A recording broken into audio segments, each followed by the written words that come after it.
नमस्कार। संकष्टी चतुर्थी की व्रत कथा। एक समय की बात है, भगवान विष्णु का विवाह लक्ष्मी जी के साथ निश्चित हो गया। विवाह की तैयारी होने लगी, सभी देवताओं को निमंत्रण भेजे गए, परंतु गणेश जी को निमंत्रण नहीं दिया गया। कारण जो भी रहा हो, अब भगवान विष्णु के बारात जाने का समय आ गया। सभी देवता अपनी पत्नियों के साथ विवाह समारोह में आए। उन सब ने देखा कि गणेश जी कहीं दिखाई नहीं दे रहे। तब वे आपस में चर्चा करने लगे कि क्या गणेश जी को न्योता नहीं दिया गया है या स्वयं गणेश जी ही नहीं आए। सभी को इस बात सभी को इस बात पर आश्चर्य होने लगा। तभी सभी ने विचार किया कि भगवान विष्णु से ही इसका कारण पूछा जाए। विष्णु भगवान से पूछने पर उन्होंने कहा कि हमने गणेश जी के पिता भोलेनाथ महादेव को न्योता भेजा है। यदि गणेश जी अपने पिता के साथ आना चाहते हैं तो आ जाते। अलग से न्योता देने की कोई आवश्यकता भी नहीं थी। दूसरी बात यह है कि उनको 1.25 मन मूंग, 1.25 मन चावल, 1.25 मन घी और 1.25 मन लड्डू का भोजन दिन भर चाहिए।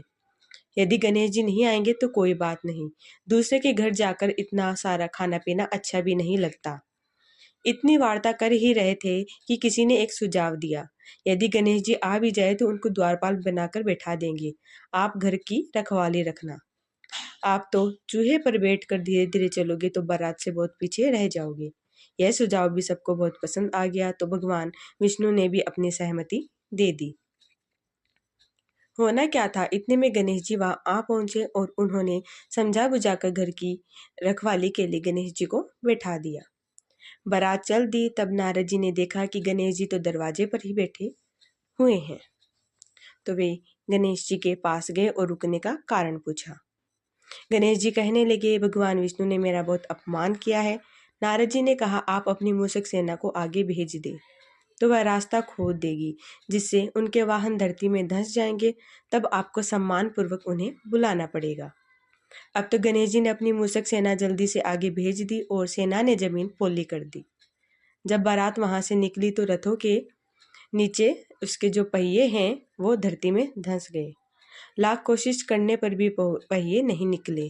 तभी सभी ने अपने अपने उपाय किए, परंतु पहिए नहीं निकले, बल्कि जगह जगह से और टूट गए।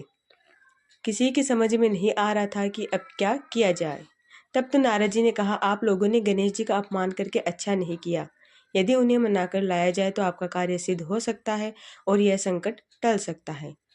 शंकर भगवान ने अपने दूत नंदी को भेजा और गणेश जी को लेकर आए।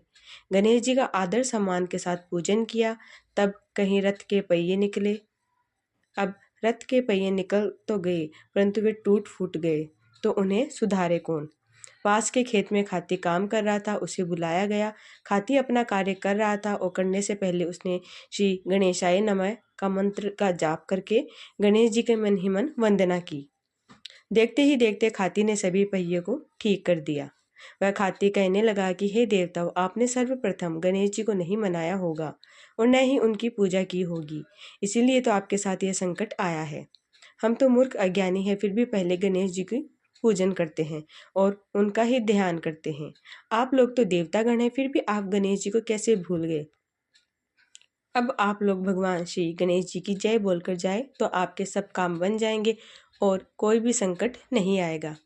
ऐसा कहते हुए बारात वहां से चल दी और भगवान विष्णु का लक्ष्मी जी के साथ विवाह संपन्न करा के सभी सकुशल लौट आए।